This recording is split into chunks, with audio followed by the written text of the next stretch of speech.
Thank you, Wayne. All right, so UAVs have actually been around for quite a while.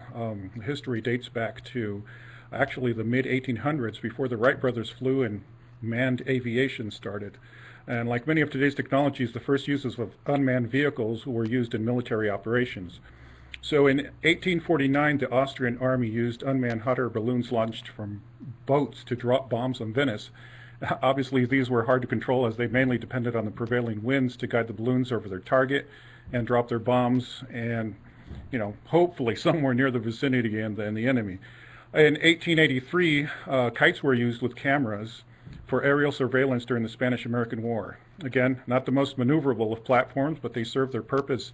And remember, airplanes still had not been invented by this time.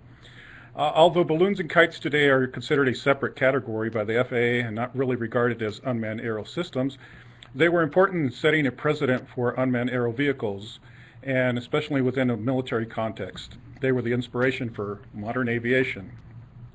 After all, the Wright Flyer was basically a motorized kite. So that brings us to World War I.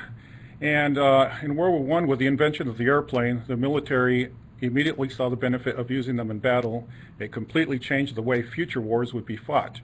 Even though manned aircraft were mainly used, there was some experimentation with unmanned systems such as this Kettering bug shown here. This was developed by Orville Wright, and it was basically an unmanned aerial torpedo controlled by onboard gyroscopes and a mechanical timer, which when activated released the torpedo from the wings and dropped over enemy territory. The rudimentary system, however, was not very reliable, and the project did not really see active duty because it was feared that the bombs would drop on Allied troops.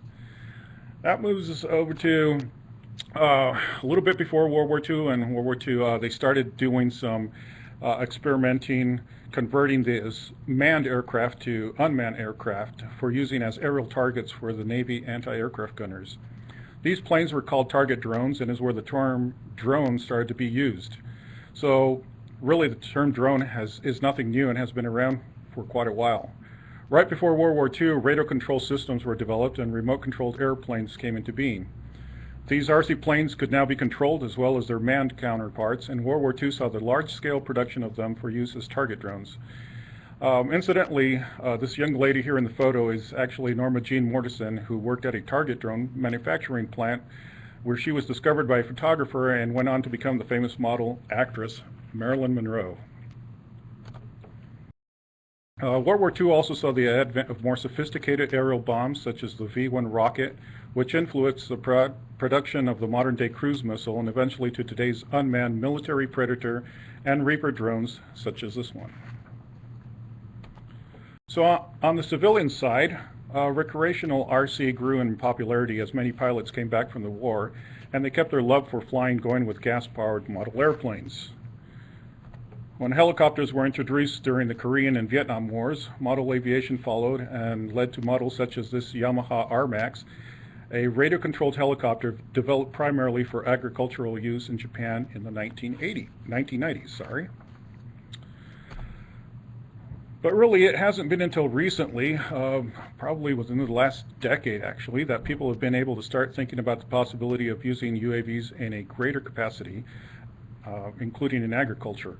The combination of technologies such as microchips, GPS, miniaturized sensors, really light lithium polymer batteries, along with efficient motors and durable materials, have revolutionized the industry and are bringing costs down, spurring an incredible growth of innovation and opportunity accessible to even the average consumer.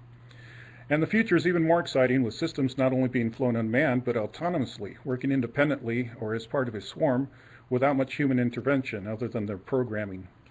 Of course, with all new technology comes new challenges, and one of the biggest challenges now is not really technological, but rather regulatory. And Wayne will talk a little bit more about that a little bit later.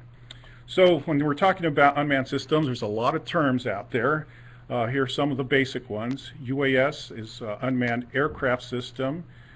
Some people call it Unmanned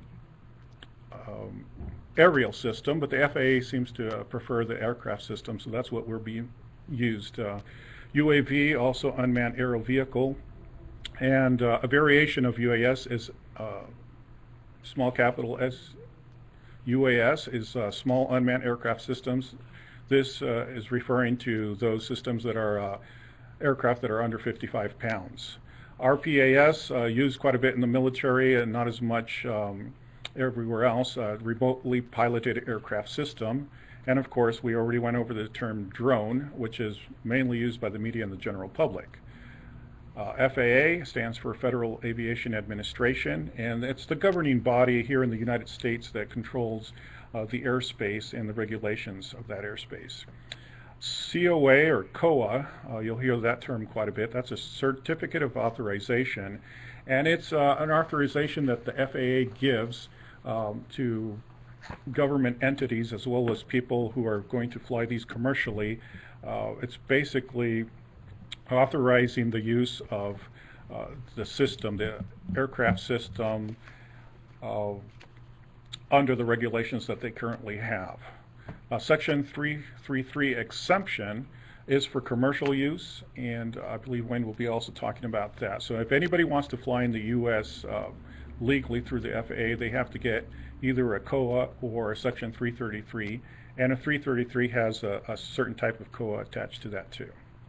So that's basically the history and terms in a very short frame there, but I'll turn it over back